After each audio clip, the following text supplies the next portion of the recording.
Bismillahirrahmanirrahim. Assalamualaikum warahmatullahi wabarakatuh. Alhamdulillahirabbil alamin. Nahmaduhu wa nasta'inuhu wa nastaghfiruh. Wa na'udzu billahi min syururi anfusina wa sayyiati a'malina. May yahdihillahu fala mudilla lahu wa may yudlil fala hadiyalah. Asyhadu an la ilaha illallah wahdahu la syarikalah. Lahul mulku wa lahul hamdu wa huwa ala kulli syai'in qadir. Wa asyhadu anna Muhammadan abduhu wa rasuluhu la nabiyya ba'dah. Allahumma salli wa sallim wa barik ala sayyidina Muhammadin wa ala alihi wa sahbihi ajmain. Rabbi syrah li sadri wa yassir li amri wahlul 'uqdatan min lisani yafqahu qawli. Teman-teman sekalian yang dirahmati Allah Subhanahu wa taala, malam ini kita bicara tentang salah satu di antara inti dari iman kepada Allah Subhanahu wa taala. Bisa dibilang hampir semua cabang iman itu intinya adalah sabar. Kita bicara amal soleh apapun dalam Islam, intinya juga sabar. Kita bicara tentang realitas hidup, intinya juga sabar. Dan bahkan kalau kita bicara tentang apa jalan untuk masuk ke surga, banyak. Bisa dengan ibadah, bisa dengan akhlak, bisa dengan ritual, bisa dengan moral, bisa dengan banyak cara untuk masuk ke surga. Tapi semua cara itu intinya sama, sabar. Makanya ketika para ulama membahas bab sabar, maka mereka mengatakan bab sabar ini seperti saudara kembarnya bab iman, bab ikhlas. Ikhlas, sabar. Ini dua saudara kembar. Sehingga kalau kita bicara tentang Islam, kita pasti bicara tentang dua hal ini. Pertama ikhlas, kemudian sabar. Ikhlas dan sabar ini nanti menjadi modal kita untuk istiqomah sampai akhir hayat kita. Maka pada malam ini kita akan ngomongin tentang masalah sabar. Walaupun ini bukan tema baru, bukan materi yang saya pikir baru pertama kita dengar, tapi saya yakin semua kita tetap harus belajar tentang sabar. Karena walaupun 1000 kali kita dengar tentang bab sabar, toh pada kenyataannya kita kadang kalau mau jujur kepada diri kita sendiri, kayaknya kita belum menjadi orang yang penyabar. Syarat menjadi orang yang penyabar bukan sering mendengar wawasan tentang sabar. Baru disebut orang yang penyabar bukan gara-gara dia tahu ayat dan hadis-hadis sabar. Orang yang penyabar itu adalah orang yang sering ngalamin ujian dan dia bisa lewatin ujian-ujian itu, baru disebut penyabar. Walaupun kadang dia nggak tahu ayatnya, walaupun dia nggak hafal hadisnya, walaupun dia nggak tahu wawasan dan ceramah dengan materi tentang sabar, tapi bisa jadi dia lebih penyabar daripada kita yang duduk dalam majelis ilmu tentang bab sabar.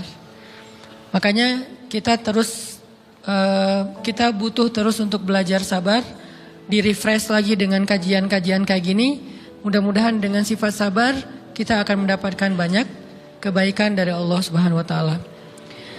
Bicara tentang sabar, kita coba awali dulu dengan tilawah Al-Qur'an, satu pembukaan surat yang isinya persis tentang masalah sabar, yaitu surat Al-Ankabut, surat 29 dari ayat pertama. Surat Al-Ankabut, surat 29 dari ayat pertama.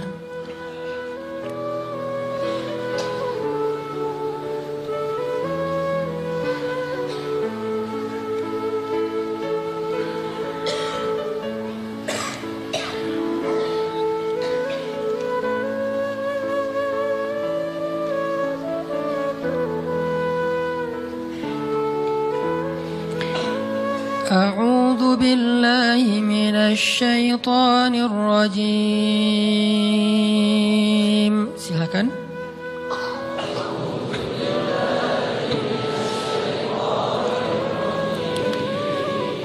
Bismillahirrahmanirrahim.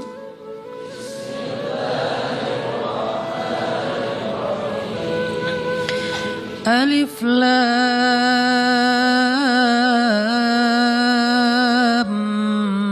Mim.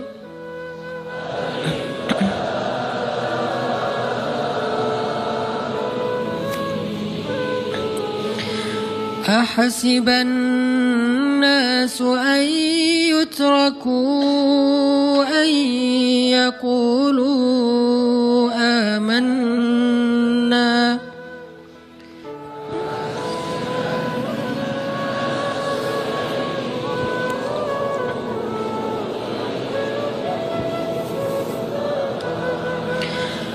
an yaqulu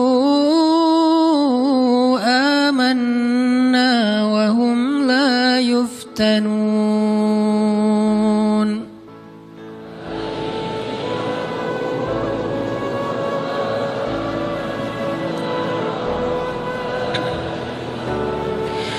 وَلَقَدْ فَتَنَّا الَّذِينَ مِنْ قَبْلِهِمْ فَلَيَعْلَمَنَّ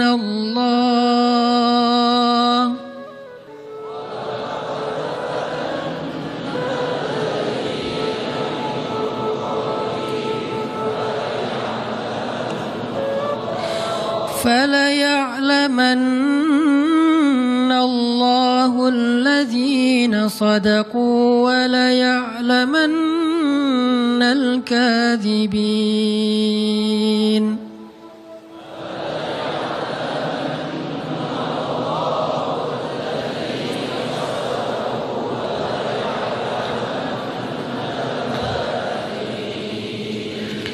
Alif Lam Mim. Apakah manusia mengira akan dibiarkan saja mengatakan kami telah beriman, sedangkan mereka tidak diuji? Dan sungguh kami benar-benar pernah menguji orang-orang sebelum mereka, sehingga Allah Subhanahu wa Ta'ala memperlihatkan siapa orang-orang yang benar keimanannya, dan Allah memperlihatkan juga siapa orang-orang yang pendusta. Terus kita loncat ke ayat 10 surat yang sama. Bismillahirrahmanirrahim.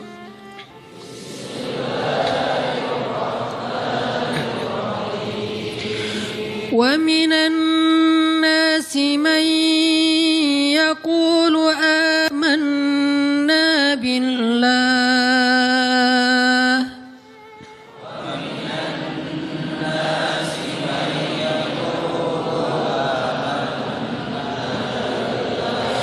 فَإِذَا أُوذِيَ فِي اللَّهِ جَعَلَ فِتْنَةَ النَّاسِ كَعَذَابِ اللَّهِ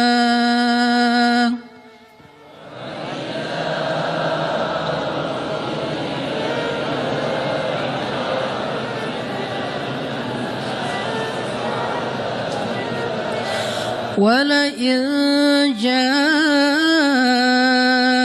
نَصْرٌ مِّن رَّبِّكَ لَيَقُولُنَّ إِنَّا كُنَّا مَعَكُمْ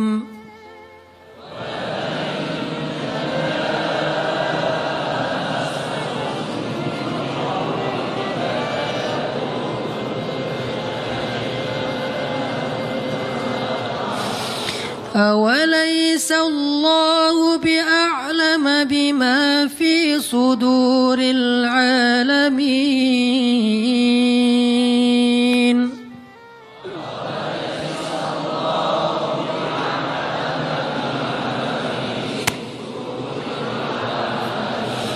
وَلَيَعْلَمَنَّ اللَّهُ الَّذِينَ آمَنُوا وَلَيَعْلَمَنَّ الْمُنَافِقِينَ.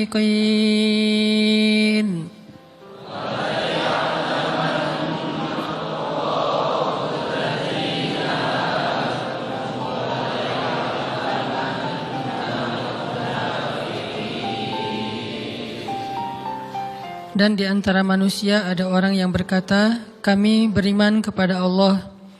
Namun apabila ia diuji di sisi Allah, ia menganggap ujian manusia itu sebagai azab dari Allah.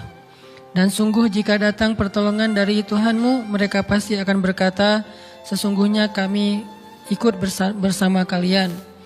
Bukankah Allah lebih mengetahui apa yang ada di dalam dada setiap manusia? Dan sesungguhnya Allah benar-benar mengetahui orang-orang yang beriman, dan sesungguhnya Dia mengetahui orang-orang yang munafik. Shadaqallahul azim. Teman-teman yang dirahmati Allah Subhanahu wa taala, di ayat kedua surat Al-Ankabut, Allah menyampaikan sebuah sindiran.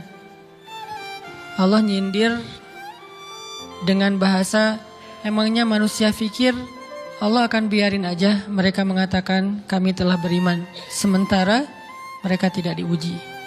Ini Allah lagi menyindir orang-orang yang selama ini berputus asa setelah beriman, berputus asa setelah berhijrah, berputus asa dan mengeluh setelah bertaubat. Allah lagi nyindir mereka nih. Seolah-olah Allah bilang, kenapa setelah kalian beriman malah kalian masih berkeluh kesah? Kenapa kalian setelah bertaubat malah menjadi ragu kepada Allah? Kenapa kalian setelah berhijrah malah jadi labil? Bukankah harusnya setelah kalian menyatakan kami taubat, kami hijrah, kami beriman, harusnya iman kalian makin mantap? Dan bukti bahwa iman kalian mantap apa? Bahwa ketika kalian diuji, kalian sama sekali tidak goyah. Jadi Allah Subhanahu wa taala seolah-olah mengatakan bahwa ujian adalah tabiat iman. Bahwa ujian adalah tabiat iman. Bisa diuji dengan ujian yang kita tidak suka, bisa juga diuji sebaliknya dengan ujian yang kita suka. Bisa diuji dengan ujian yang sifatnya fisik, bisa diuji dengan ujian yang sifatnya harta, bisa juga diuji yang lebih berat lagi dengan ujian yang sifatnya perasaan. Yang jelas, semuanya diuji. Bisa diuji dengan ujian musibah, bisa juga diuji dengan godaan-godaan dari syaitan yang melalui hawa nafsu kita. Bisa diuji dengan kemarahan, dipancing oleh orang lain untuk marah, dipancing di sosmed untuk ngebalas komen-komen mereka, dipancing untuk berdebat, dipancing untuk akhirnya kita saling menjudge, saling menjatuhkan, saling menjelekkan. Ini semuanya bentuknya ujian. Makanya Allah Subhanahu wa taala mengatakan di pembukaan surat Al-Ankabut, kalau ujian itu adalah tabiat iman. Ujian dan keimanan itu nggak bisa dipisahkan. Apa hubungan antara iman dengan sabar? Sehingga Allah Subhanahu wa taala menilai keimanan seseorang itu dengan cara mengujinya. Apa hubungan antara iman dengan sabar? Ternyata ciri yang paling jelas orang yang imannya baik adalah sabarnya. Makin baik imannya, harusnya makin kuat kesabarannya. Jadi orang yang paling beriman itu tidak dilihat dari wawasan agamanya. Itu lebih kepada orang yang berwawasan luas, yang ilmunya banyak. Tapi belum tentu orang yang wawasannya luas adalah orang yang paling baik imannya, belum tentu. Bukankah iblis itu wawasannya luas? Dia mengerti banyak hal yang bahkan kita gak ngerti. Iblis ngerti tentang dunia di langit. Iblis mengerti tentang alam yang ada di surga, alam yang ada di akhirat. Iblis tahu, bahkan udah masuk surga. Jadi ilmu iblis lebih banyak daripada kita sekarang. Tapi kenapa iblis malah tidak sebanding antara ilmunya, wawasannya dengan ketakwaan dan kesolehannya? Karena iblis tidak sabar dengan sebuah ujian. Ujian iblis apa? Eksis. Itu ujiannya iblis. Dia udah lama eksis, followersnya banyak. Setiap dia posting, orang berlomba-lomba jadi first like. Setiap dia posting, di repost rame-rame. Di YouTube viral. Channelnya tuh paling banyak subscribersnya. Iblis. Coba cari nanti di YouTube iblis. Ada nggak channel? Itu udah viral banget loh, eksis banget. Tiba-tiba datang pendatang baru. Muncul pendatang baru. Pendatang baru ini tiba-tiba melejit. Followersnya langsung nambah, kejar-kejaran akhirnya disalib. Pas lagi kayak gitu dia nggak kuat dengan ujian nama besar, ujian eksistensi, ujian popularitas, ujian siapa yang lebih dihargai, ujian-ujian kayak gitu. Sama kayak kita kadang-kadang ngerasa udah banyak jasa dalam sebuah organisasi, udah banyak jasa dalam sebuah komunitas, udah banyak jasa dalam sebuah lingkungan, masjid, sekolah, organisasi, teman-teman. Kita yang paling sering berkorban. Tapi ternyata yang eksis, yang masuk media, yang masuk TV justru orang lain. Itu kan ujian ya. Nah ini nih yang kadang-kadang ujian namanya zulzilu, diguncang perasaannya. Bukan diuji dengan fisik, kadang-kadang ujian sakit, capek, lelah, buat kita bisa kita lalui tuh dalam sebuah organisasi nih. Kita lagi bikin kegiatan sosial, baksos. Di sekolah, dengan OSIS-nya, dengan ROHIS-nya, di kampus, dengan BEM-nya, dengan LDK-nya, kita bikin acara baksos. Kan effortnya lumayan ya. Kita begadang untuk meeting, kita survei lapangan, kita kerja malah tidur sehari cuma 1,5 jam, 2 jam. Fisik kita lelah, fisik kita capek, kadang sampai sakit. Sampai dirawat di rumah sakit gara-gara kena misalnya tipes gitu, gara-gara kita habis-habisan bekerja. Itu buat kita gak masalah. Ujian fisik kita lalui. Dan besok mau ngadain lagi, kita yang paling semangat dan aktif. Gak masalah capek juga. Gak masalah juga kita lelah. Gak masalah kurang tidur. Gak masalah berjalan jauh. Gak masalah. 1. Ujian harta. Kita yang justru nombokin. Kita yang nalangin dulu modal-modal untuk kegiatan-kegiatan tersebut. Kalau ternyata gak tercover dananya, akhirnya gak bisa dibalikin talangan kita. Gak apa-apa, kita ikhlas. Kita berkorban dengan harta kita. Butuh apa? Saya bayarin. Butuh apa?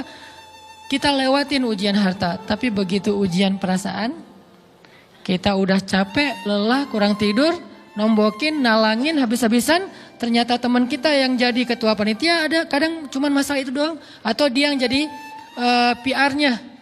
Yang namanya PR ketika diliput oleh media kan dia yang muncul mukanya kan, akhirnya diundang oleh misalnya hitam putih lah atau apalah, kok dia yang muncul di sana, atau diundang berdua, tapi sampai di sana dia yang banyak ngomong, kita diam aja. Pulang-pulang pundung. Begitu besok mau ngadain lagi, udah gak mau terlibat. Left group. Kenapa itu terjadi? Ujian zulzilu, perasaan. Itu yang dialamin oleh iblis.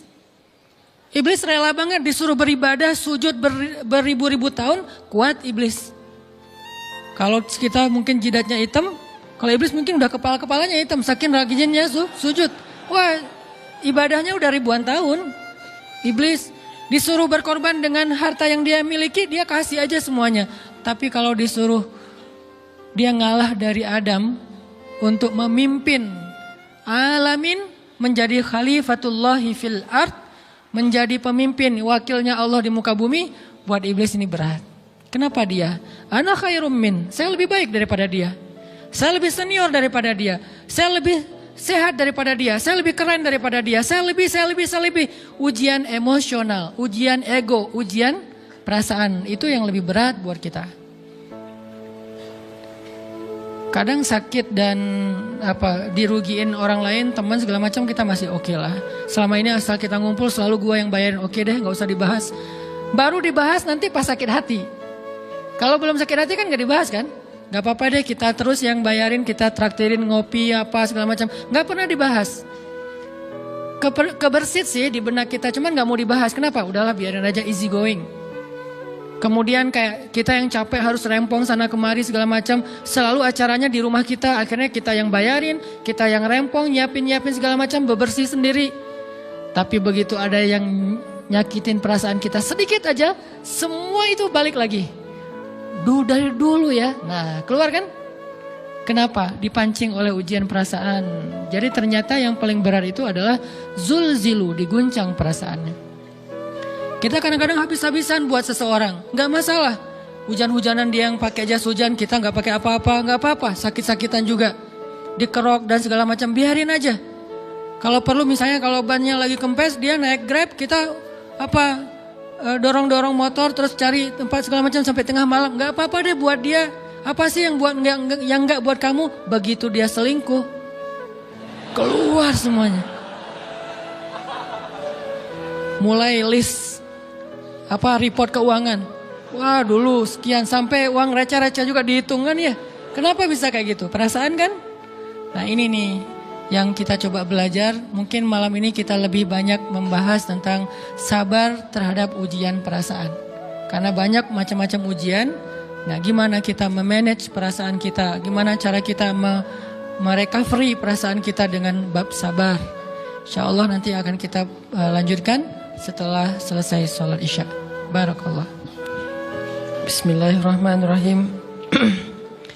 Teman-teman yang dirahmati Allah Subhanahu wa taala, kita lanjutkan tentang masalah sabar. Terutama sabar zulzilu, ketika kita diuji dengan ujian ego, marah, perasaan, sakit hati, yang kayak gitu-gitu.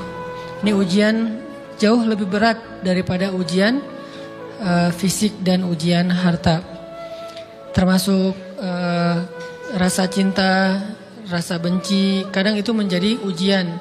Kenapa ujian bikin kita jadi tidak lagi logis, nggak realistis, dan kadang-kadang mengabaikan hal-hal nilai-nilai yang kita selama ini pegang sebagai satu kebenaran.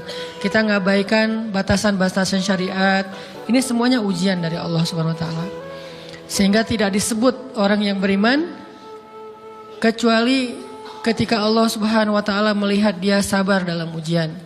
Kalau dia nggak sabar dalam ujian, malah di dalam pembukaan surat Al-Ankabut tadi Allah menggolongkan mereka termasuk orang-orang yang munafik. Apa arti yang orang munafik? Orang yang mengaku beriman tapi sebetulnya dia tidak beriman. Apa salah satu buktinya? Dia tidak sabar. Jadi kalau kita mau menilai diri kita mukmin atau munafik, dan ini bukan materi untuk menjudge orang lain. Oh ternyata dia itu munafik. Bukan. Lagi-lagi konsep kita belajar itu angle-nya untuk diri kita sendiri. Saya sangat tidak merekomendasikan kita belajar untuk mendapatkan kaca pembesar. Mencari-cari kesalahan saudara kita. Tapi kita belajar untuk semakin bisa bercermin. Untuk menemukan aib dan kekurangan diri kita. Jadi semakin kita tahu ilmu agama, semakin kita tahu ayat dan hadis, semakin kita punya cerminan untuk menilai diri kita dan memperbaiki diri kita. Bukan nyari kaca pembesar untuk memperjelas aib-aib dan kesalahan orang lain. Kalau kita pengen menilai diri kita ini orang yang mukmin atau munafik, caranya lihat aja kita sabar nggak nih, terutama dalam masalah emosional. Dalam masalah ego, dalam masalah marah, dalam masalah hawa nafsu, dalam masalah perasaan cinta, dalam masalah benci segala macam. Masih bisa nggak kita adil bahkan kepada orang yang kita benci? Adil kepada orang yang kita benci, adil kepada musuh sekalipun. Bahwa jangan sampai kita gara-gara nggak suka kepada seseorang, kita berlaku zalim kepada dia. Jangan. Ini berarti kita harus ngelawan ego kita sendiri. Ego untuk memaafkan orang lain. Ego untuk bisa melupakan kesalahan orang lain. Ego untuk bisa berlapang dada dengan hal-hal yang gak nyaman daripada orang lain. Ini adalah ujian yang paling berat. Di situ kita bisa lihat kita nih mukmin atau munafik. Kalau gak pernah sabar sama sekali dalam masalah ego, dalam masalah emosional, berarti jangan-jangan kita tergolong di antara orang-orang yang kata Allah, wa ma hum bimu'minin. Mereka bukan orang yang beriman. Kata Allah di surat Al-Ankabut, mereka itu adalah wala ya'lamannallahul munafikin, orang-orang yang munafik. Nauzubillah min dzalik. Kalau kita merasa pernah sabar terhadap emosi kita, sekarang kita lihat sesering apa kita sabar terhadap emosi kita. Maka derajat seorang mukmin tergantung tingkat kesabarannya. Ada yang orang sabar hanya kalau disakiti dengan satu kata. Ada yang sabar dengan satu kalimat. Ada yang sabar dengan satu paragraf. Ada yang sabar dibully rame-rame juga dia sabar. Berarti lahum darajatun inda rabbihim.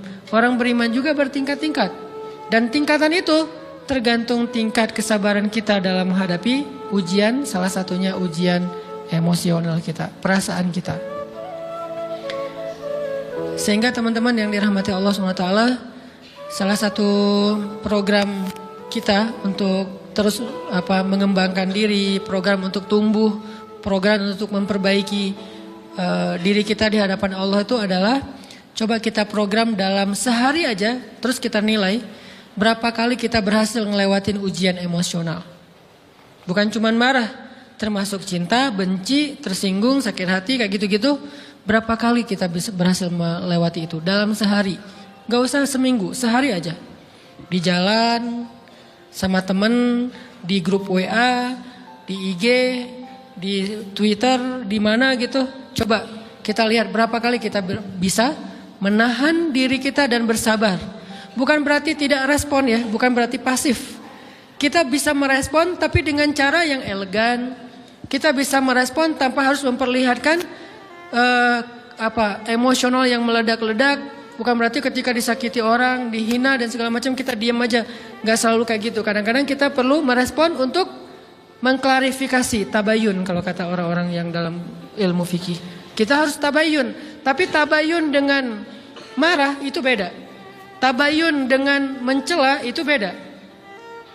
Sehingga kita mencoba menahan diri berpikir, aduh capek kalau gitu. Tapi kan ini bagian dari pembelajaran.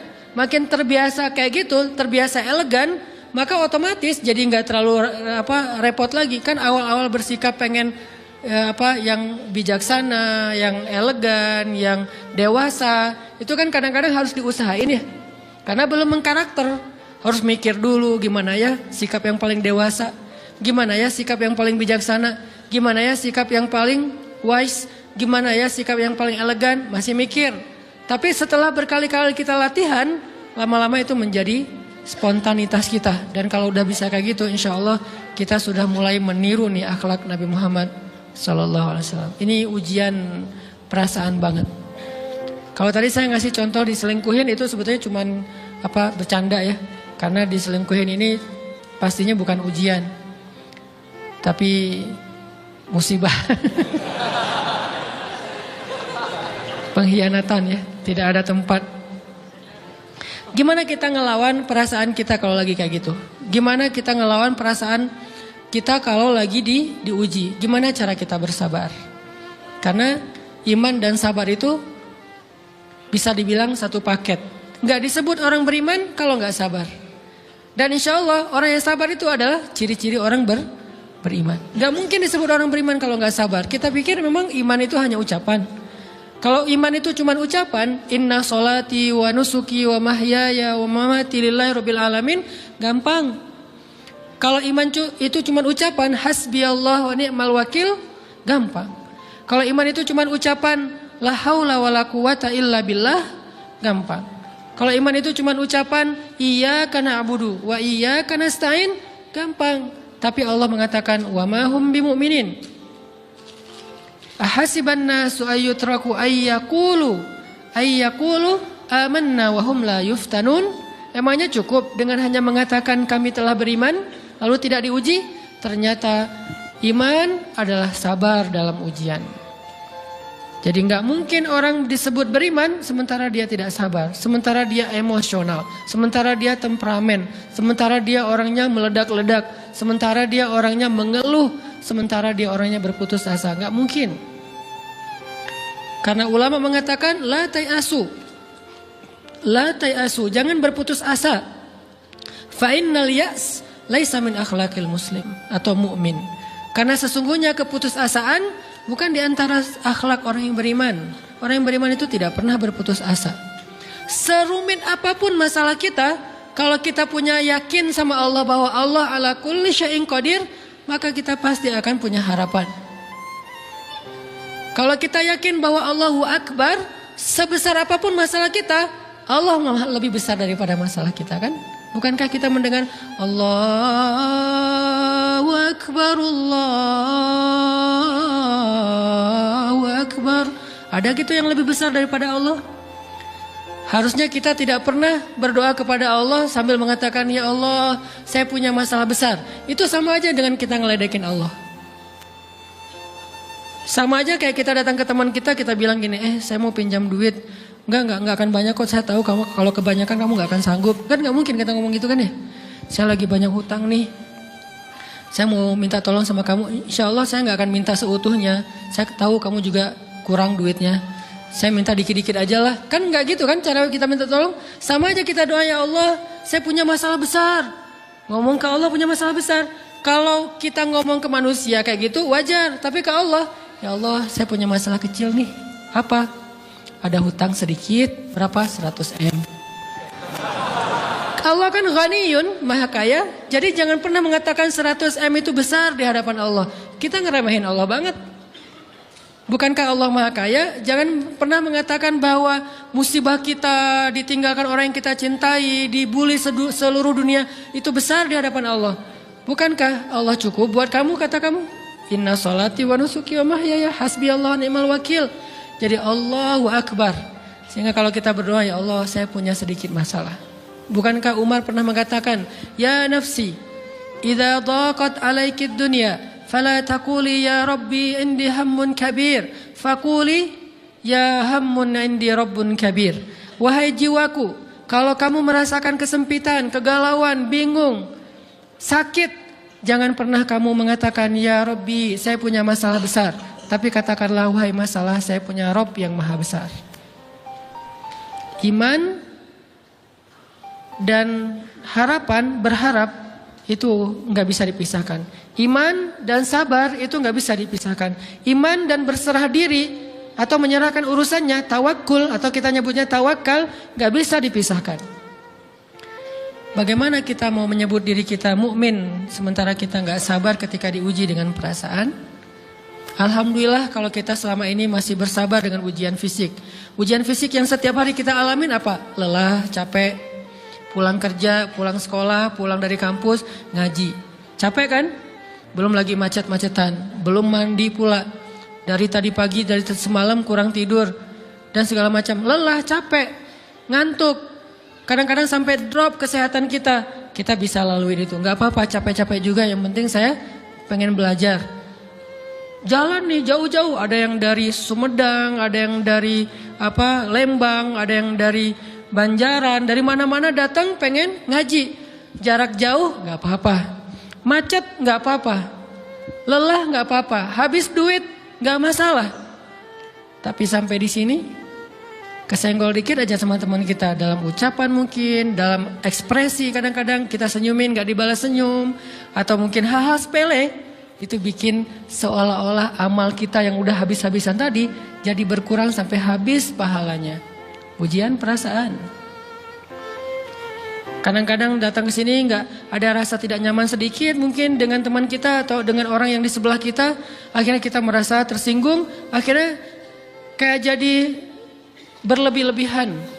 Di tangga, di pintu, pas keluar, di tempat wudhu, di mana. Hal sepele sebetulnya, tapi mengganggunya bukan fisik kita. Yang terganggu bukan harta kita, tapi yang terganggu perasaan kita nih, rasa nyaman kita yang terganggu.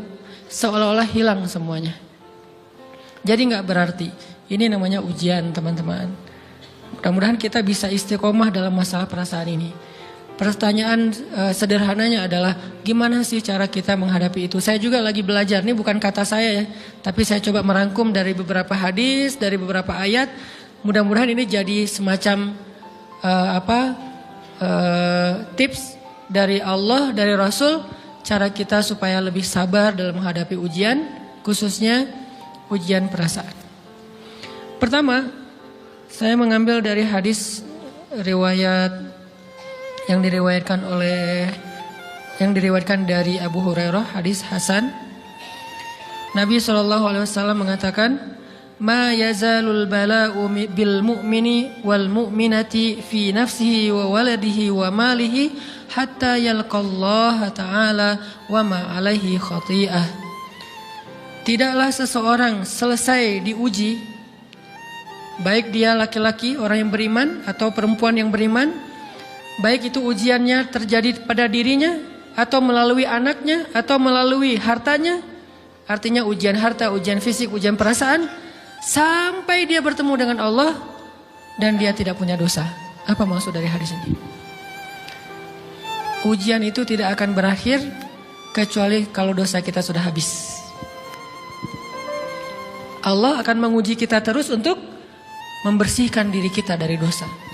Sehingga yang harus kita coba bangun awareness dalam diri kita kalau lagi diuji, Allah pengen membersihkan dosa saya nih. Sehingga kita ridho dengan ujian, bukan ikhlas ya. Kalau ikhlas ibadah, kalau ujian ridho, rela. Saya ridho ya Allah walaupun ini berat. Saya ridho ya Allah walaupun saya berharap Engkau beri jalan keluar. Saya ridho ya Allah walaupun saya berharap ditolong oleh Allah.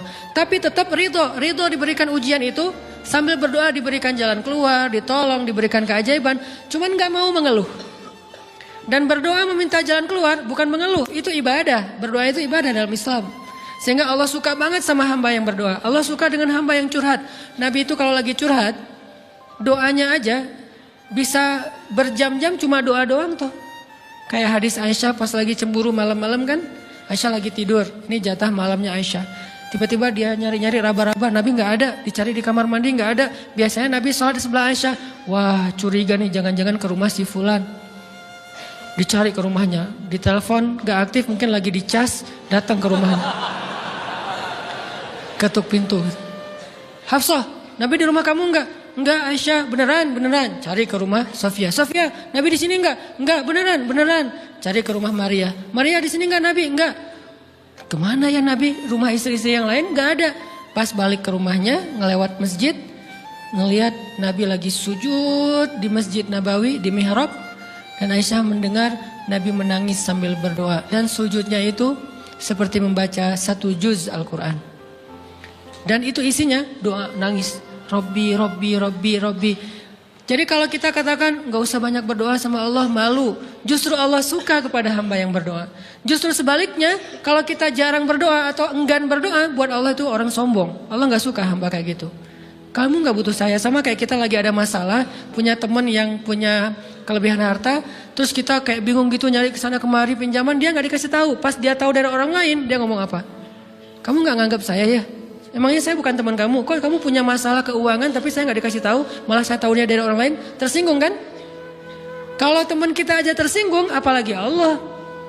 Kamu punya masalah kok gak ngomong ke saya, wahai hambaku? Bukan berarti Allah gak tahu. Allah tahu, cuman Allah berhak, bukan ingin ya, berhak untuk dilibatkan. Allah berhak untuk dicurhatin. Allah berhak untuk dijadikan tempat kita untuk habis-habisan menangis dan melampiaskan masalah kita kepada Allah dalam bentuk curhat-curhat dan doa. Sehingga kalau kita berdoa, ya Rabbi, Allah langsung inni qarib, mendekat Allah kepada kita. Jadi teman-teman yang dirahmati Allah, kalau kita punya masalah, kita coba bangun awareness, oh Allah pengen membersihkan dosa-dosa saya nih. Terus kita berdoa, ya Allah bantu saya, ya Allah tolonglah saya, istighfar. Saya kadang-kadang ngerasa nih, kalau ada dosa, ada kesalahan, ada kekeliruan yang saya lakukan misalnya gitu, kalau saya nggak kuat istighfarnya, bentar lagi akan diuji sama Allah. Ujinya macam-macam, alhamdulillahnya ujiannya masih ketahan. Pasti diuji sama Allah. Kalau istighfarnya nggak kuat, taubatnya tuh nggak kuat, langsung diuji sama Allah. Dan saya langsung sadar, oh benar berarti yang tadi ini lagi dihapus sama Allah nih. Perkencang lagi, perkuat lagi istighfar. Kenapa? Karena kalau istighfar kita kuat, berarti kan dosa kita dihapus dengan istighfar ya. Otomatis ujian kita durasinya berkurang. Makin kuat istighfar, makin berkurang. Kalau istighfarnya udah mantap, udah selesai, Allah cabut tuh ujian kita. Diganti dengan kebaikan. Jadi teman-teman, kita coba sadari, oh kalau Allah menguji saya, emang saya banyak dosa. Sebelum kita mencari kambing hitam, nyalahin orang lain, sebelum kita marah kepada orang lain, kadang wajar kita marah kepada orang lain gara-gara ucapannya, komennya, teks dari dia, wajar. Tapi sebelum itu, marah dulu kepada diri kita atas dosa dan kesalahan kita yang baru saja kita lakukan. Atau yang dulu kita lakuin dan belum benar-benar kita tinggalkan. Kalau kita ngerasa banyak dosa di masa lalu sebelum kita taubat, hijrah, berarti mungkin itulah alasan kenapa sekarang kita diuji setelah hijrah. Kenapa agak-agak harus jungkir balik setelah kita hijrah. Kenapa harus sedikit berdarah-darah setelah kita hijrah. Anggap aja itu untuk mengkifarat, membersihkan dosa-dosa kita yang telah lalu. Supaya apa? Supaya kalau kita pulang kepada Allah, kita pulang dalam keadaan bersih. Dan itu pasti akan menjadi orang yang paling beruntung. Daripada nanti diberesin di akhirat, mending diberesin di dunia kan. Soalnya kalau diberesin di akhirat itu lebih berat. Akhirat itu perlakuannya beda dengan di dunia. Di dunia kalau kita salah akan dibalas oleh Allah. Kalau kita belum taubat, dibalas oleh Allah sama. Tapi di akhirat ukurannya beda. Sehingga heran ya, kalau ada orang yang merasa beruntung lolos dari hukuman dunia, dia pikir dia udah lolos dari hukuman Allah. Mending dia beresin deh di dunia daripada nanti di akhir berlarut-larut. Itu bahaya banget. Kalau buat saya pribadi dan saya yakin teman-teman juga kayak gitu, gak mau ada masalah di akhirat, mending masalah di dunia aja. Tapi masalah di dunia juga kita gak mau berlarut-larut, pengen cepat dimudahin sama Allah. Caranya istighfar. Tidaklah Allah memberikan kepada kita ujian kecuali salah satu alasannya pengen menghapuskan dosa. Idza kathurat dzunubul 'abdi wa lam yakun lahu min 'amalin liyukaffiraha fabtalahu Allahu bil hazan liyukaffiraha. Kalau seorang hamba banyak dosa dan dia nggak cukup amal untuk mengkifarat dosa-dosanya, Allah akan menguji dia dengan rasa sedih, dengan rasa kecewa, dengan rasa berat, sakit hati untuk mengkifarat dosa-dosanya. Itu yang kita bangun. Sehingga kalau ada masalah sama orang lain, kita memperbaiki diri dulu. Bukan sibuk dengan kesalahan dia terus menerus yang gak mau kita maafin. Misalnya ada teman kita nih, jadi clash sama kita. Hal pertama yang kita bangun, astagfirullahaladzim saya banyak dosa nih. Tapi kan yang salah dia, ya. Tapi mungkin dia nggak akan mengatakan kalimat itu, nggak akan bersikap kayak gitu kalau kita nggak punya dosa. Allah sengaja mengutus dia untuk menguji kita lewat kata-katanya, lewat perilakunya, karena kita punya dosa. Jadi penyebab pertama diuji itu bukan teman kita yang salah, itu penyebab kedua. Memang dia salah dan itu harus kita akui, realistis lah. Dia salah, dia nggak pas, dia nggak bijak, dia apa? Oke. Tapi yang mentakdirkan dia salah kepada kita Allah Subhanahu wa taala. Kenapa Allah takdirkan gitu? Karena kita masih punya banyak dosa. Allah kirim kita ujian, bisa manusia, bisa alam, bisa dalam diri kita sendiri. Itu semuanya adalah cara Allah untuk menguji kita dan membersihkan dosa-dosa kita. Ini yang kita bangun pertama. Yang kedua, kata Nabi di dalam hadis Bukhari, "May yuridillahu bihi khairan." Yang terkenal kan yufaqihu fiddin, itu yang terkenal. Ternyata ada dua modelnya. Ada may yuridillahu bihi khairan yufaqihu fiddin. Siapa yang Allah pengen kasih dia kebaikan agama, kebaikan, Allah akan buat dia mengerti halal dan haram. Itu berarti Allah sayang sama dia. Ini satu model hadis. Ada model yang kedua, mirip redaksinya. May yuridillahu bihi khairan yusib min. Hadis Bukhari. Siapa yang Allah pengen ngasih dia kebaikan, Allah uji. Hah? Kok gitu caranya? Ternyata kayak gitu rahasianya. May yuridillahu bihi khairan, may yuridillahu bihi khairan. Siapa yang Allah pengen ngasih dia kebaikan, Allah kasih dia musibah atau ujian. Kenapa bisa seperti itu, Ustaz? Fa inna ma'al usri yusra, inna ma'al usri yusra. Seolah-olah Allah bilang di dalam ayat itu, kalau kalian mau dapat kemudahan, biasanya lewatnya kesusahan dulu.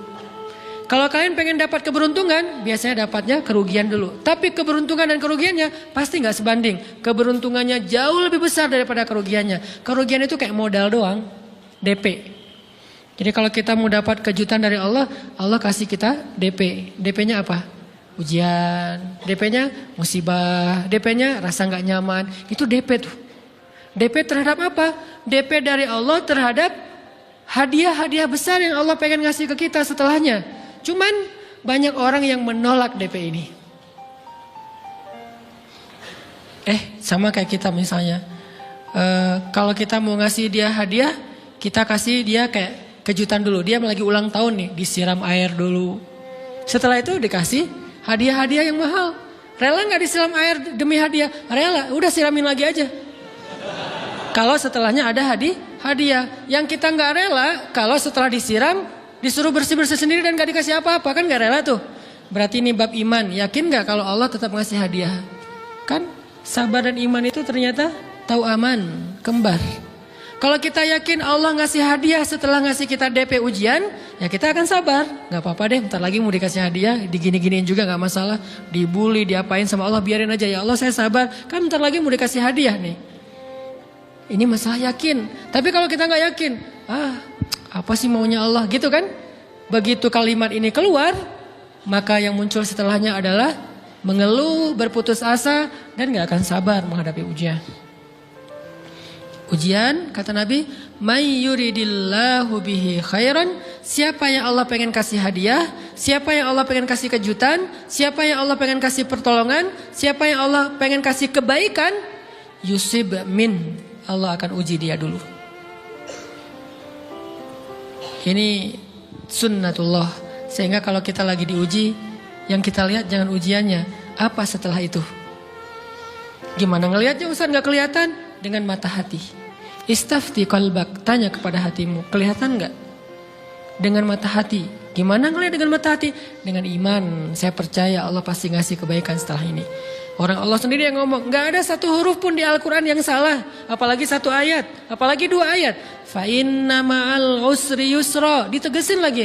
Inna ma'al usri yusra. Tapi usr dulu, baru yusr.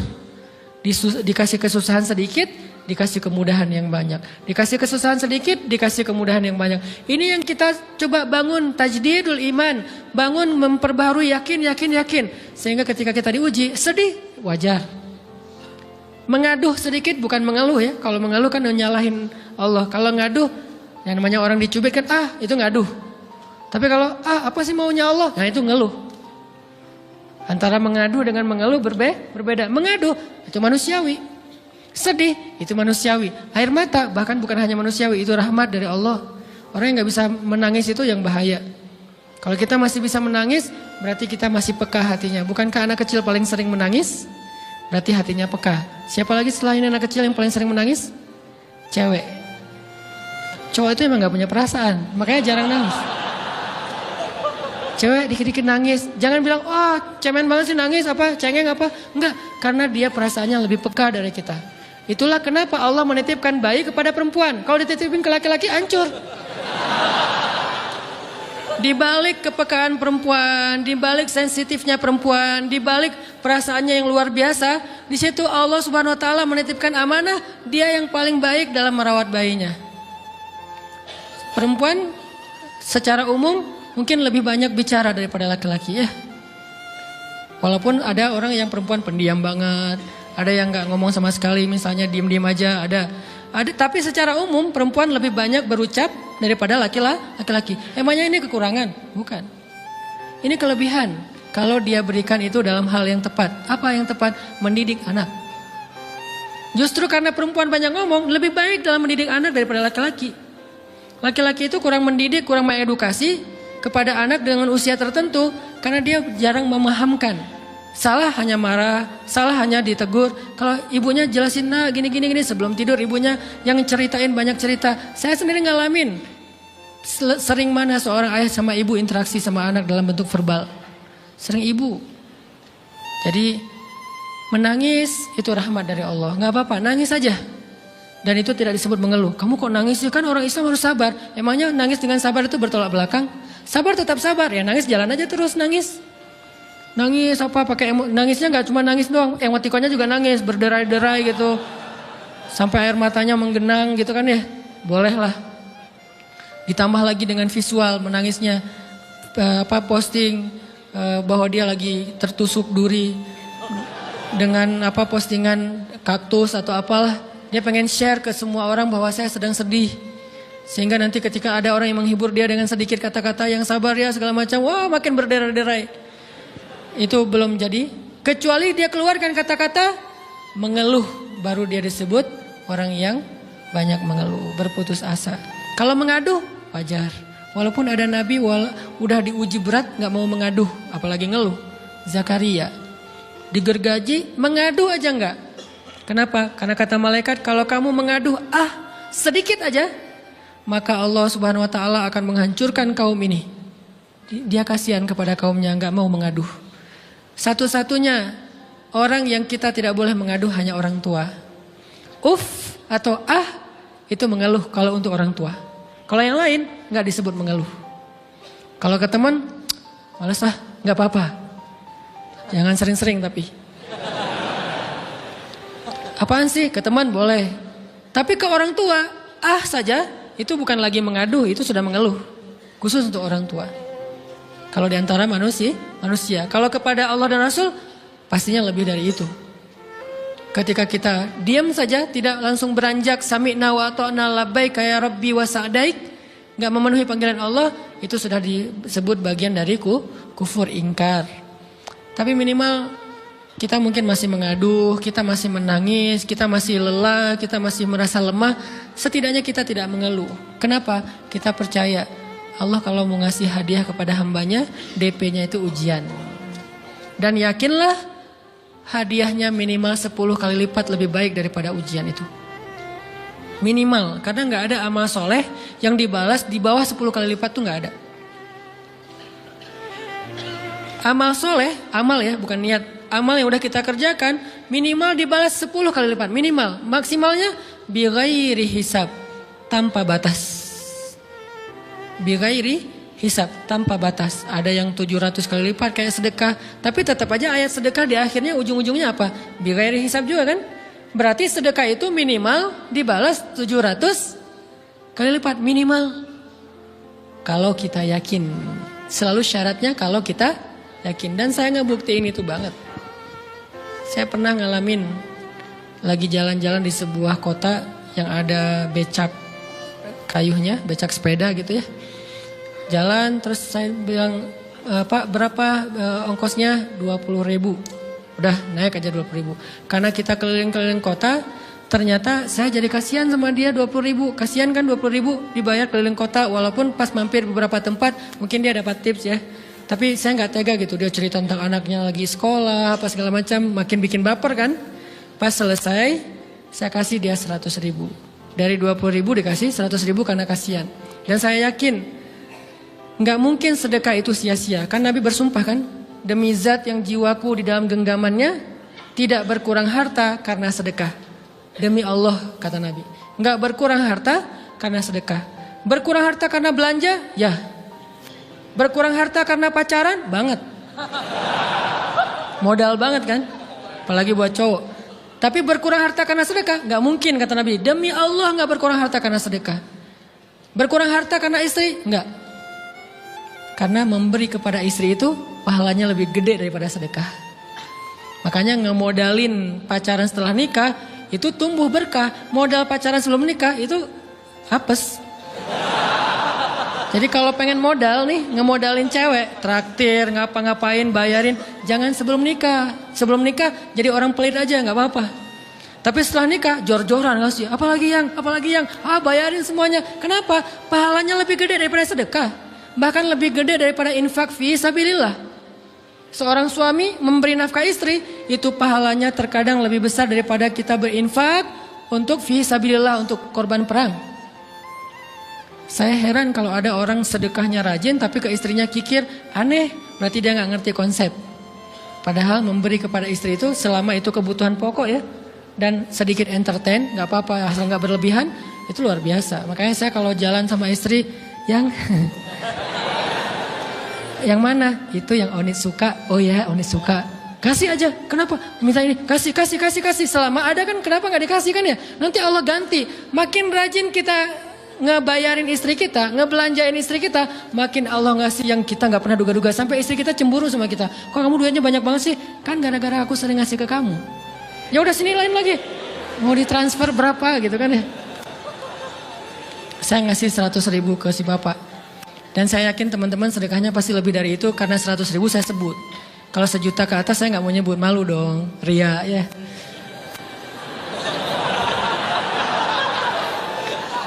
Sebenarnya nggak pernah sih.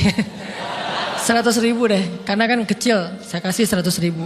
Ternyata begitu saya kasih 100.000, dia doa.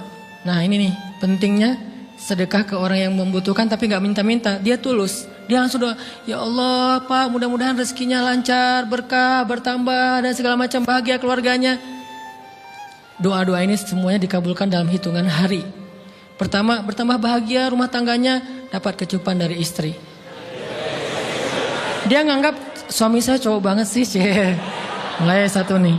Dua, demi Allah, selang 15 jam kalau nggak salah, karena waktu itu malam, besok paginya ada orang yang ngejar-ngejar saya pengen ngasih hadiah. Ustadz, saya pengen ketemu Ustadz. Maaf, saya nggak bisa ketemu sekarang, lagi rush, lagi tight schedule, gitu-gitulah, sok-sok gaya nggak jelas gitu ya. Terus Ustadz, saya pengen banget ketemu. Dia nggak ngomong pengen ketemu apa. Kalau dia bilang mau ngasih duit kan langsung saya prioritaskan kan ya. Berhubung dia nggak ngomong, ya udahlah. Saya sosok jual mahal gitu, tapi yang namanya rezeki kan gimana kita tolak dia datang kan. Saya nolak. Pokoknya sebentar aja 5 menit nggak akan ganggu waktu Ustadz. Ya udah besok pagi ya pas breakfast gitu. Pakai gaya-gaya dikit breakfast. Pas breakfast, oh ya siap Ustadz. Jam berapa? Jam 8. Udah janjian jam 8. Mungkin orangnya nih dengar live streaming, Pak jazakumullah khair jaza. Makasih banyak, mudah-mudahan Allah tambahkan rezekinya. Terus beliau besok mau flight ke luar kota jam 8. Akhirnya ngubungin lagi malamnya, Pak Ustadz maaf gak bisa ketemu besok. Karena saya jam 8 itu jadwal terbang. Oh ya udah gak apa-apa, senang dong saya gak jadi ketemu kan.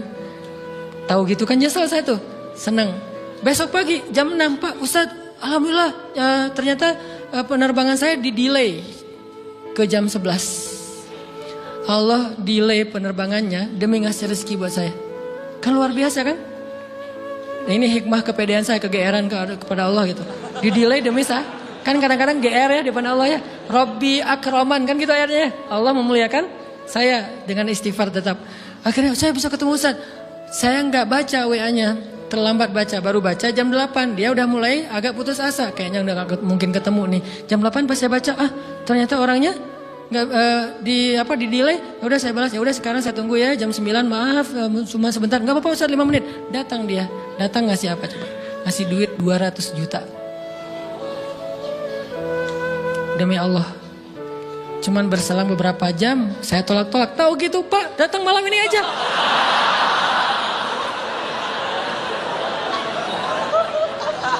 Harusnya malam itu juga saya cari orangnya. Kalau perlu saya nyamperin Bapak. Sherlock, saya kejar. Manusia gitu banget ya. Tapi Masya Allah di situ saya jadi tahu, oh doa orang itu lebih akurat, lebih mantap, lebih diijabah daripada doa saya. Mungkin bukan karena sedekah, tapi karena doa setelah sedekah. Ya Allah dan segala macam dimudahkan sama Allah. Itu luar biasa loh. Saya nggak percaya. Saya pikir main-main. Orang nih iseng kayaknya pengen ketemu doang, pengen selfie.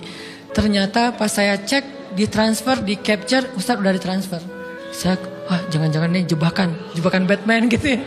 Nyari-nyari sana segala macam. Alhamdulillah ternyata emang niat baiknya pengen, alhamdulillah saya terkesan, saya dapat hidayah lewat Ustadz segala macam. Sekarang saya pengen membalas jasa Ustadz walaupun kecil 200 juta. Untung saya nggak kaget dan kemudian pingsan. Pak 200 juta stroke kan ya, bahaya. Lebih mahal dari 200 juta. Ini keajaiban ya teman-teman. Jadi kita tuh, saya kan sering bilang keajaiban itu terjadi tergantung tingkat iman. Bukan saya udah soleh banget enggak. Saya belajar terus untuk yakin deh sama Allah. Modal kita tuh kan gini sebetulnya kan. Duit kita tuh banyak loh teman-teman. Cuman gak disimpan di bank, gak disimpan di saku, disimpannya di sisi Allah. Bedanya apa sih? Kenapa kita kalau disimpan di bank tenang? Saya lagi punya duit banyak dari 100 juta. Di mana? Di bank. Aman. Kenapa kalau disimpan di saku aman, tenang? Kenapa kalau disimpan di Allah nggak tenang? Kenapa kalau disimpan di Allah kita bilang nggak punya duit? Ini kan nggak fair sama Allah, nggak punya duit nih. Siapa bilang nggak punya duit? Kan ada Allah, tinggal minta sama Allah. Tapi nggak ada wujudnya. Tapi kan ada janjinya. Bukankah janji Allah lebih kuat daripada wujud? Bukankah iman harusnya lebih mantap daripada sesuatu yang konkret yang kita lihat? Ada duitnya di sisi Allah. Kenapa nggak dikasih? Karena kita belum butuh. Kalau kita yakin duit kita itu ada di Allah, tapi dikasihnya pas kita butuh. Begitu butuh ya Allah langsung dikasih sama Allah. Itu banget benar-benar terjadi dalam kehidupan kita. Pasti kayak gitu. Tingkat tergantung kita yakin apa enggak. Nih kalau Allah bilang may yuridillahu bihi khairan, Allah kalau pengen ngasih hadiah kepada seorang hamba, Allah kalau pengen ngasih kejutan kepada seorang hamba, yusib. Allah kasih dia ujian sedikit aja. وَلَنَبْلُوَنَّكُمْ بِشَيْءٍ sedikit بِشَيْءٍ مِنَ الْخَوْفِ وَالْجُوعِ وَنَقْصٍ مِنَ الْأَمْوَالِ وَالْأَنْفُسِ وَالثَّمَرَاتِ وَبَشِّرِ الصَّابِرِينَ. kami uji sedikit aja dengan rasa lapar, dengan rasa takut, dengan sedikit kekurangan ini dan itu, sedikit. Tapi wabasyiris sabirin, sampaikan kejutan kepada orang yang bersabar. Sampaikan kejutan kepada orang yang bersabar. Jadi bisa dibilang kejutan-kejutan hidup kita itu munculnya dengan iman dan sabar. Dengan iman dan sabar. Iman artinya yakin, husnuzon sama Allah. Ana inda dhanni abdi bi. Aku tergantung prasangka hambaku kepadaku. Sabar, wasta'inu bis sabri was shalah. Minta pertolongan Allah, caranya dengan sabar, kemudian dengan sholat. Pasti Allah tolong. Ustaz, saya udah sabar, sabar lagi. Isbiru wasabiru. Kalau udah sabar, bersabar lagi. Sampai kapan Ustaz? Sampai Allah Subhanahu wa taala benar-benar mengakui kesabaran kita. Setelah itu Allah pasti kasih. Terus apa yang harus saya lakukan Ustaz? Buktikan di hadapan Allah kita itu hamba yang penyabar. Jangan bilang ya Allah saya akan sabar. Jangan, tunjukin aja. Ya Allah kurang apa lagi dari saya? Tunjukin aja. Nanti Allah sendiri yang akan memberi kita gelar sabirin. Sehingga Allah bilang wabasyiris sabirin. Sampaikan berita gembira kepada hambaku yang sabar. Dan kalau Allah udah ngasih berita gembira, itu beruntun loh. Kita sabar kayak Allah tahan dulu nih ya. Kejutan. Allah tahan dulu hadiahnya buat kita tuh. Ditahan, tahan. Makin lama makin sulit pastinya. Makin lama makin berat, makin lama makin berat, makin berat. Begitu dibuka kerannya, itu gak ada selesai-selesainya. Sampai kita kebingungan. Loh, kok datang terus-terusan. Kayak gitu cara Allah memperlakukan hambanya. Nabi Ayub. Sakit pertama, sakit fisik. Sakit kedua, sakit hati. 2 penyakit Nabi Ayub. Fisik pertama, beliau lumpuh, beliau sakit. Sakit hatinya apa? Ditinggalkan oleh orang-orang terdekatnya. Anaknya meninggal. Sedih kan? Kemudian pembantu-pembantunya pada resign. Makin kecewa. Dasar kalian. Kemudian teman-temannya pada menjauh. Grupnya nge-live dia. Bukan dia live grup. Grupnya yang nge-live dia. Orang unfollow. Tiba-tiba followersnya tinggal 1 doang. Yang tadi ada ribuan, sekarang tinggal 1. Istri satu-satunya yang masih setia mendampingi beliau. Tinggal 1 followersnya. Kebayang gak tuh? Yang posting udah sepi, udah gak ada yang nge-like. Istri aja yang nge-like. Ini nih Nabi Ayub. Ditambah lagi datang keluarganya ke rumah Nabi Ayub. Gak mau ketemu dalam jarak dekat. Dari luar ngomongnya, Ayub kami gini. Kemarin kamu harta kamu tuh kan kamu ada masalah minjam duit karena istri kamu ini gimana nih bayarnya? Terus mereka tutup muka, nggak mau tertular. Mereka bilang jangan dekat-dekat dengan Ayub. Yang lebih parah lagi ada yang sampai nuduh gini. Ternyata ya kamu itu selama ini bukan orang soleh. Selama ini kamu tuh pura-pura pencitraan ordai. Ini buktinya nih. Ternyata akhirnya Allah tunjukin juga borok kamu, aib-aib kamu. Ternyata kamu itu selama ini orang munafik. Jadi Nabi Ayub malah dituduh orang jahat, orang yang terkutuk, yang sama ini mencitrakan diri sebagai orang baik gara-gara sakit itu dituduh demikian. Sedih luar biasa. Bertahun-tahun, ada riwayat mengatakan 17 tahun, ada yang mengatakan lebih atau kurang. 17 tahun ditahan semua kebaikan oleh Allah kecuali 1, iman. Sehingga Nabi Ayub tetap yakin Allah Maha Baik. Pokoknya yakin Allah Maha Baik. Allah gimana pun diuji, Allah Maha Baik. Diambil anaknya, Allah Maha Baik. Diambil kesehatannya, Allah Maha Baik. Diambil hartanya, Allah Maha Baik. Jadi orang yang tadinya paling kaya di negerinya, sekarang paling miskin di negerinya. Kebayang gak tuh dibalik 180 derajat. Yang tadinya paling kaya, gak ada yang lebih kaya daripada Ayub. Sekarang yang paling miskin, gak ada yang lebih miskin daripada Ayub. Allah Maha Baik, Allah Maha Baik, Allah Maha Baik. Husnuzan kepada Allah. Dan itu gak sehari 2 hari. 17 tahun husnuzon kepada Allah. Pada puncaknya ketika istri beliau harus menjual rambut, gundul, potong rambut, dijual demi apa? Udah gak tahu lagi ngemodalin apa untuk ngasih makan Nabi Ayub. Akhirnya nyari-nyari kerja gak ada yang nerima. Jual rambut, pakai jilbab, di rumah gak buka-buka jilbab. Ayub curiga. Yang kenapa kamu gak buka jilbab di hadapanku? Gak apa-apa, kan lagi musim panas, gak apa-apa. Akhirnya Nabi Ayub minta tolong dibukain ada apa, curiga kan. Pas dibuka udah botak rambut istrinya. Nabi Ayub menangis. Kenapa, apa yang terjadi? Istrinya bilang, suamiku gak ada lagi modal buat kita makan. Saya cari-cari kerja sana sini, gak ada yang nerima. Bahkan untuk mandiin hewan aja gak diterima. Akhirnya saya jual rambut saya, mudah-mudahan bisa untuk kita makan beberapa hari. Istrinya keluar, Nabi Ayub menangis, baru Nabi Ayub berdoa. Itu juga doanya malu-malu dan husnuzon. Malu-malu, husnuzon. Gimana kalimatnya? Rabbi massaniyaddur. Ya Allah, saya sakit. Gitu doang ngomongnya. Bukan, ya Allah udah sekian tahun saya sakit, saya gini, saya gitu. Enggak. Ya Allah, saya sakit. Wa anta arhamur rahimin. Tapi tetap ya Allah buat saya engkau yang paling baik. Coba masih ngomong gitu. Arhamur rahimin. Gak apa-apa. Jadi seolah-olah mau ngomong ya Allah saya sakit. Tenang-tenang saya gak ngeluh ya Allah engkau tetap yang paling baik. Gitu coba Nabi Ayub ke Allahnya tuh. Langsung Allah munculkan mata air di bawah kaki Nabi Ayub. Tiba-tiba beliau jadi basah, mandi. Sembuh semua penyakit, rontok dengan semua luka-lukanya. Dan wajah Nabi Ayub semua tubuhnya menjadi muda. Yang usianya tadi udah 80-an tahun. Tiba-tiba menjadi di antara 35 tahun. Itu usia ideal. Maaf ya, saya usianya kurang lebih segitulah. Usia penduduk surga antara 30 sampai 40 tahun. Itu usia penduduk surga. Dan usia itu mempertemukan dua kebaikan. Fisiknya sudah sempurna. Dan akalnya juga kebijaksanaannya sudah sempurna. Kalau di bawah 30 tahun fisiknya sempurna, akalnya belum sempurna. Kalau di atas 40 tahun akalnya sempurna, fisiknya sudah berkurang. Antara 30, 40, 45 ya kurang lebih segitulah. Nabi Ayub menjadi muda lagi. Jadi keren. Persis kayak masa mudanya. Jadi kalau ngelihat foto yang postingan pertama di Instagramnya tuh mirip nih. Kan udah postingan yang ke 1000 ya. Udah berapa tahun dia pakai akun yang sama. Wah, mirip dengan yang dulu. Istrinya datang. Begitu datang, astagfirullahaladzim, ada cowok keren di rumahnya. Tapi mirip Ayub. Cuman gak mungkin ini Ayub. Langsung nyari Ayub, di mana Ayub? Kata Ayub, saya Ayub, suami kamu. Enggak, kamu bukan Ayub. Suami saya itu udah tua, suami saya sakit-sakitan. Kamu bukan Ayub. Mirip sih. Akhirnya, saya Ayub. Apa buktinya kamu Ayub? Ditunjukkan buktinya oleh Nabi Ayub. Apa buktinya? Nabi Ayub menyampaikan beberapa kenangan mereka berdua di masa lalu yang gak ada yang tahu kecuali mereka berdua. Itulah pentingnya kita menyimpan kenangan.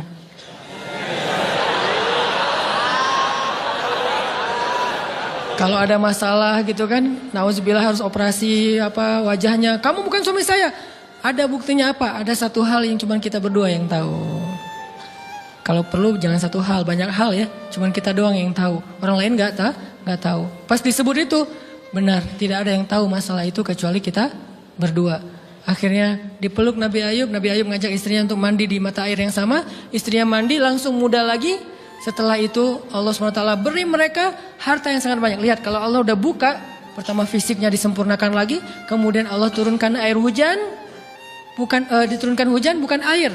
Hujannya dinar dan dirham. Di belakang rumah Nabi Ayub itu ada tempat penampungan gandum gitu kan. Ada 2 tempat penampungan. Turun hujan pertama dinar. Sampai penuh penampungan gandum dengan dinar. Koin-koin dinar yang 1 dinar mungkin harganya sampai 3 juta. Turun banyak. Kemudian turunnya lagi dirham. Penuh. Turun lagi di atas atap-atap beliau. Sampai rumah Nabi Ayub dipenuhi dengan dinar dan dirham. Ini apa? Nabi Ayub kaget. Setelah itu istrinya hamil. Setiap tahun ngelahirin 13 anak Nabi Ayub yang sudah Allah wafatkan. Lahir setahun satu. Wajahnya, karakternya, namanya semua persis seperti yang sudah Allah ambil. Seolah-olah mereka belum meninggal tapi mereka hanya pergi dan kembali lagi. Dibalikin semuanya. Dan Nabi Ayub lebih kaya berpuluh-puluh kali lipat daripada sebelum beliau sakit. Buah dari kesabaran. Artinya Allah kalau mau ngasih kebaikan yang berlipat ganda, yang luar biasa, yusib, Allah kasih dia ujian sedikit. Itu hadis Bukhari. May yuridillahu bihi khairan yusib min. Allah akan menguji dia. Dan yang terakhir yang kita coba bangun juga, ini saya yang lebih ke perasaan ya. Kalau amaliyahnya mungkin ustadz-ustadz lain mengajarkan amal riyadhah buat sabar segala macam. Ini lebih ke perasaan. Satu, kita yakin emang kita layak dikasih hukuman kayak gini, emang kita banyak dosa. Jangan terlalu besar kepala, saya nggak layak dihukum, saya nggak layak diperlakukan kayak gini. Kalau manusia ke kita wajar kita ngomong kayak gitu. Saya nggak layak diperlakukan kayak gini sama dia, oke. Tapi oleh Allah layak banget karena emang kita banyak dosa. Makanya kalau kita nggak kuat lama-lama digituin, banyak istighfar. Yang kedua, husnuzon, lebih keperasaan nih. Oh Allah pengen ngasih saya kejutan, sabar. Sampai kapan? Sampai Allah benar-benar melihat kesabaran kita. Yang ketiga, nah ini juga lebih ke perasaan. Allah itu kalau kangen kepada kita, ngasih kita ujian. Terutama kita yang kalau nggak dikasih ujian, jarang romantis sama Allah. Kalau udah dikasih ujian, Allah Akbarnya tuh bergetar gitu. Allahu Akbar. Kenapa banyak ujian? Tapi kalau lagi normal, sholat mah sebelah kaki, santai aja. Kalau perlu bersandar gitu ya. Sholatnya nggak wudhu, tayamum cepet-cepetan, biar gampang gitu. Kan tayamum juga boleh Ustaz, kayak gitu-gitu lah. Kenapa? Kalau lagi normal, doa, Rabbana atina fid dunya hasanah. Kalau misalnya baca dalam sholat, qul huwallahu ahad, itu juga dibagi 3 rakaat. Tapi kalau lagi diuji, Alif Lam Mim, Toha, Yasin, semua dibaca pembukaan surat. Khatam 30 juz teh. Kenapa? Lagi diuji. Sholat panjang, doa ya Allah, habis-habisan. Baru takbir udah nangis, Al-Fatihah aja nangis. Terus kalau ini baca Al-Quran, Bismillahirrahmanirrahim, khusyuk gitu. Tahajud, belum malam dia udah tahajud gitu. Tahajud, kirain udah saking semangatnya. Maksudnya apa? Belum malam dia udah tahajud. Dari sore udah kangen malam. Kapan ya malam, kapan ya tengah malam, kapan ya saya pengen tahajud, kangen dengan tahajud. Kan ada orang kayak gitu, saya kenal beberapa orang yang katanya hanya menunggu malam aja setiap hari. Setiap pagi, kapan ya malam. Pas malam bahagia tahajud, pagi lagi kapan ya malam. Artinya belum malam udah tahajud, saking kangennya dengan tahajud. Rindu banget sama Allah, romantis banget dengan Allah. Khatam Al-Quran berkali-kali dalam seminggu. Begitu dia dikasih jalan keluar, menjauh sampai lupa sama Allah. Sehingga kalau Allah kangen sama dia, Allah kasih dia ujian dikit. Ta'ala ya abdi, kesini wahai hambaku, kesini. Biar kita berdua-duaan lagi nih. Kalau gak mau digituin, tetaplah dekat kepada Allah walaupun kehidupan kita dalam keadaan mudah. Tetaplah romantis sama Allah, tetaplah gampang tersentuh oleh ayat-ayat Allah walaupun hidup kita dalam keadaan normal. Mudah-mudahan 3 rahasia ini bisa menjadikan kita berhusnuzon dan terbangun awareness kita ketika kita lagi diuji. Terutama ujian-ujian yang spontan muncul dari kata-kata teman kita, dari sikap orang lain. Langsung ingat, oh saya mau ada dosa yang mau Allah hapus. Oh habis ini mau dikasih kejutan. Oh Allah lagi pengen dekat sama saya. 3 hal ini mudah-mudahan terus kita latih. Awarenessnya yang dilatih, bukan hadis-hadisnya yang dihafal. Mudah-mudahan ketika diuji spontan kita langsung sadar, langsung balik on the track. InsyaAllah Allah subhanahu wa ta'ala istiqomahkan kita fis sarra wa fit dharra, dalam keadaan suka maupun dalam keadaan duka.